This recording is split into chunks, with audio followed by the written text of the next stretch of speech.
മേലാർകോട് ഗ്രാമപഞ്ചായത്തിൽ കൃഷിഭവൻ മുഖേന ചെടിച്ചട്ടിയും തൈകളും വിതരണം ചെയ്തു. ജനകീയാസൂത്രണം 2024-25 വാർഷിക പദ്ധതിയിൽ ഉൾപ്പെടുത്തിയാണ് ചെടിച്ചട്ടിയും തൈകളും വിതരണം ചെയ്തത്. ഗ്രാമപഞ്ചായത്ത് പ്രസിഡന്റ് ടി വത്സല ഉദ്ഘാടനം ചെയ്തു.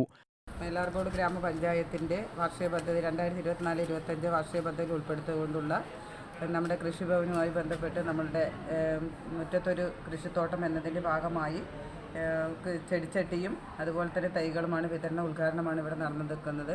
100 ഗുണഭോക്താക്കളെയാണ് നമ്മളതിൽ ഉൾപ്പെടുത്തിയിരിക്കുന്നത്. മേലാർകോട് പഞ്ചായത്തിൻ്റെ വിവിധ വാർഡുകളിൽ ഉൾപ്പെട്ട കൃഷി ഗുണഭോക്താക്കളെയാണ്. അതിൽ ഏറ്റവും നല്ല രീതിയിൽ ഉപയോഗപ്രദമാകാനും അതുപോലെ തന്നെ നല്ല വിളവെടുത്ത് നല്ല ആരോഗ്യമുള്ളൊരു ജനതയെ വളർത്തിയെടുക്കുക എന്ന ലക്ഷ്യത്തോടു കൂടിയാണ് ഇങ്ങനെയൊരു പദ്ധതി തന്നെ തുടങ്ങിയത്. നല്ല രീതിയിൽ വിജയകരമായി പൂർത്തീകരിച്ചുകൊണ്ട് ഏറ്റവും നല്ല രീതിയിൽ വിളവെടുപ്പം സാധിക്കട്ടെ എന്ന് മാത്രം പറഞ്ഞുകൊണ്ട് എത്തുന്നു. നന്ദി, നമസ്കാരം.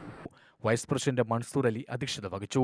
വികസനകാര്യ സ്ഥിരം സമിതി അധ്യക്ഷ വിജയലക്ഷ്മി, പഞ്ചായത്ത് അംഗം ജയ, കൃഷി ഓഫീസർ ഡോക്ടർ SG ലക്ഷ്മി, കൃഷി അസിസ്റ്റന്റുമാരായ ഗീതാബായ്, വി മുരളി എന്നിവർ പ്രസംഗിച്ചു. 100 പേർക്കാണ് ചെടിച്ചട്ടിയും തൈകളും വിതരണം ചെയ്യുന്നത്. 3,75,000 രൂപ പഞ്ചായത്ത് ഫണ്ടും 1,25,000 രൂപ ഗുണഭോക്തൃ വിഹിതവും ചേർത്ത് 5 ലക്ഷം രൂപയാണ് പദ്ധതിക്കായി വിനിയോഗിക്കുന്നത്. UTV news, Palakkad.